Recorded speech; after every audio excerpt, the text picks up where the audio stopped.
خودی کا نہار لا الہ۔ السلام علیکم ورحمۃ اللہ وبرکاتہ۔ الحمدللہ رب العالمین، اللہم صلی علی محمد وعلی آل محمد وعلی اصحاب محمد۔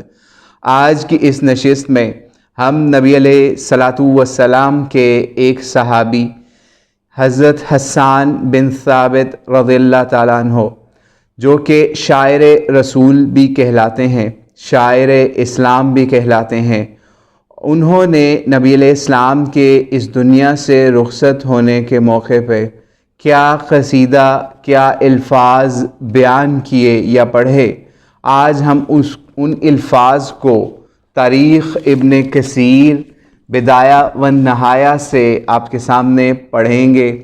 اور آئیے اس کا آغاز کرتے ہیں کہ آپ دیکھیے کہ حسان بن ثابت کے دل میں نبی علیہ الصلاۃ والسلام کے لیے کیسی تڑپ تھی کہ جب آپ علیہ السلام حیات تھے اس وقت آپ کافروں کو جواب دینے کے لیے نبی علیہ السلام حضرت حسان بن ثابت کو بلایا کرتے تھے اور یہ اشعار پڑھا کرتے تھے۔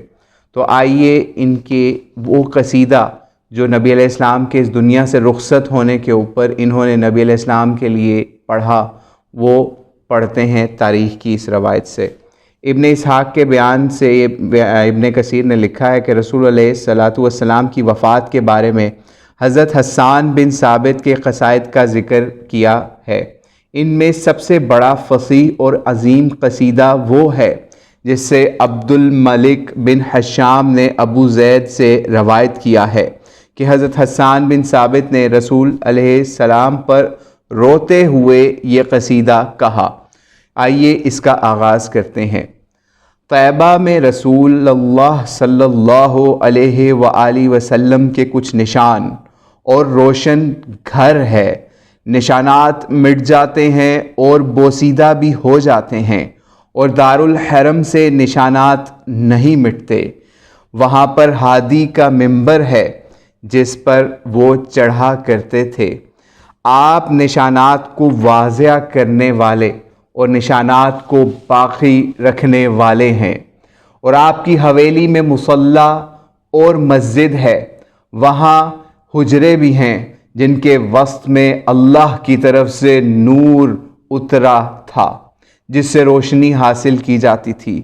زمانہ گزرنے کے باوجود ان نشانات کے محاسن نہیں مٹے، اور ان پر کہنگی نے حملہ کیا تو نشانات اس سے اور تر و تازہ ہو گئے۔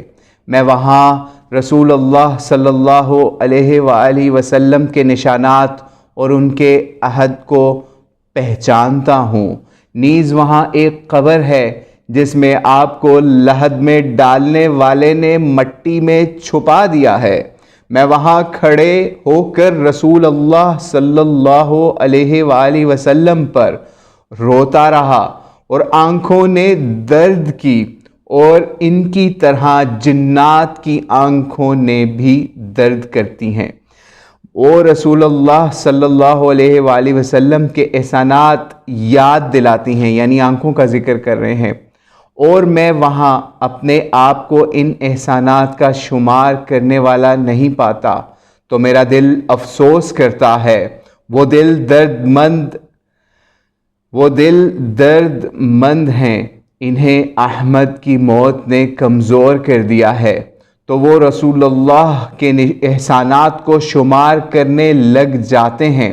وہ کسی بات کے عشر عشیر کو بھی نہیں پہنچتے، لیکن میرا دل غمگین ہو گیا ہے۔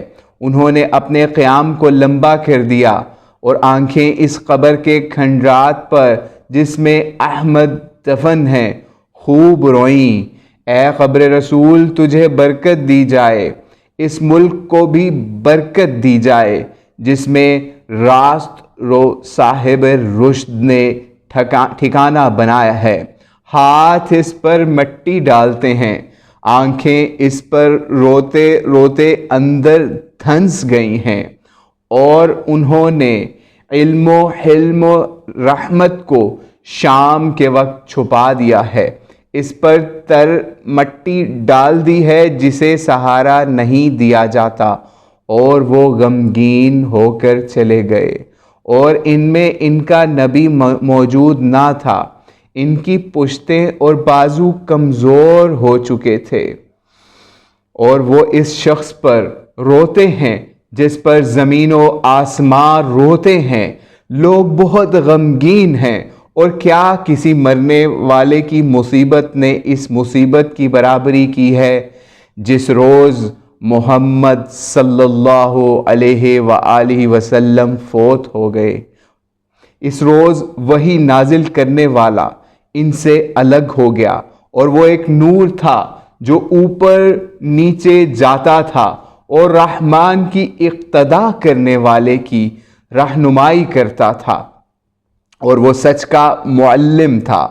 جب وہ اس کی اطاعت کریں گے وہ ان کی مدد کی جائے گی، وہ ان کی لغزشوں کو معاف کرنے والا اور ان کے عذروں کو قبول کرنے والا تھا، اور اگر وہ اچھے کام کریں تو اللہ انہیں بہت بھلائی دینے والا ہے۔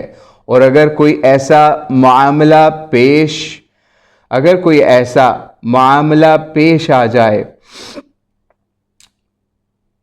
آ جاتا جس کو وہ نہ اٹھا سکتے، تو کون ہے جو اس سخت معاملے میں آسانی پیدا کر سکے؟ پس ان کی نعمت الہی میں ہونا مطلوب طریق کے راستے کی دلیل ہے، ان کا ہدایت سے انحراف کرنا اس پر شاک گزرتا ہے۔ وہ ان کی ہدایت و استقامت کا خواہش مند ہے، وہ ان پر مہربان ہے، وہ اپنے دستے رحمت کو ان پر دراز رکھتا ہے۔ اسی دوران میں کہ وہ اس نور میں چل پھر رہے تھے کہ اچانک ان کے نور کے پاس موت کا ایک سیدھا تیر آیا، اور وہ قابل تعریف حالت میں اللہ کی طرف واپس چلے گئے، اور ہواؤں کی آنکھیں اس پر رلاتی اور تعریف کرتی تھیں، اور حرم کا علاقہ ان کے غائب ہونے کی وجہ سے جنگل بن گیا ہے۔ اسے وحی کے زمانے سے ایسا نہیں دیکھا گیا۔ معمورہ لحد کے سوا وہ سب جنگل ہے، اس میں ایک گم ہونے والا چلا گیا ہے جسے پتھروں کا فرش اور غرقد لاتے ہیں۔ آپ کی مسجد آپ صلی اللہ علیہ وآلہ وسلم کے فوت ہونے سے اداس ہے۔ آپ کے اٹھنے بیٹھنے کی جگہ خالی ہو گئی ہے، اور جمرہ کبریٰ بھی خالی ہو گیا ہے۔ پھر گھر، میدان، حویلیاں، مرز بوم اجڑ گئے ہیں۔ اے آنکھ، رسول اللہ پر آنسو بہا، عمر بھر میں تیرے آنسوؤں کو خشک ہوتے میں نہ دیکھوں، اور تجھے کیا ہو گیا ہے کہ تو لوگوں پر احسان کرنے والوں پر نہیں روتی۔ یہ سارا بیان آنکھوں کا آ رہا ہے یہاں پر، جس میں سے کچھ احسانات ایسے ہیں جنہوں نے لوگوں کو ڈھانپ لیا ہے۔ آپ علیہ السلام پر خوب رو، اس ہستی کے کھو جانے پر شور کر جس کی مثل زمانے میں نہیں پائی جائے گی۔ گزشتہ لوگوں نے محمد صلی اللہ علیہ وآلہ وسلم کی مثل آدمی نہیں کھویا، نہ قیامت تک آپ جیسا کوئی آدمی پھر کھویا جائے گا۔ آپ بہت عفیف اور عہد کو پورا کرنے والے تھے، اور کم بخشش کرنے والے نہ تھے۔ جب بخشش کرنے والا بخل سے کام لیتا تو آپ نیا اور پرانا مال بہت خرچ کرتے، اور جب گھرانوں کا نسب بیان کیا جاتا تو آپ معزز قبیلے والے تھے۔ آپ جسمانی لحاظ سے بھی بطحا کے سردار تھے، اور آپ بڑی محفوظ چوٹی والے تھے۔ آپ نے بلندیوں میں عزت کے بلند ستونوں کو مضبوطی سے قائم کیا، اور بزرگی والے رب نے آپ کی اچھے کاموں پر تربیت کی۔ مسلمانوں کو وصایا اس کی ہتھیلی میں ختم ہو گئیں، پس نہ علم بند ہے اور نہ رائے خراب ہے۔ میرے قول پر کوئی عیب لگانے والا نہیں مگر وہی جو دور کی بات کہنے والا ہے، اور میرا عشق آپ کی ثنا سے باز آنے والا نہیں۔ شاید میں اس کے ذریعے جنت الخلد میں ہمیشہ رہوں، میں مصطفیٰ کا قرب چاہتا ہوں، میں اس دن کے حصول کے لیے کوشاں ہوں۔ یہ تھے حسان بن ثابت رضی اللہ تعالیٰ عنہ، شاعر رسول، جو نبی علیہ السلام کے اس دنیا سے جانے کے اوپر ایک درد بھری داستان، قصیدہ، اس کو آپ کہہ لیں، نوحہ کہہ لیں، مرثیہ کہہ لیں، یا مدحائے نبی علیہ صلاۃ والسلام کہہ لیں، وہ لکھ رہے تھے، پڑھ رہے تھے۔ اور اس کے ساتھ ہی ہمیں اجازت دیجیے، اللہ سے دعا ہے کہ ہمارے دلوں کو نبی علیہ السلام کے نور سے، ان کی محبت سے منور فرمائے، اور اس قصیدے کو پڑھنے میں اگر ہم سے کوئی کمی کوتاہی ہوئی تو اللہ کریم اس کو معاف فرمائے۔ السلام علیکم ورحمۃ اللہ وبرکاتہ۔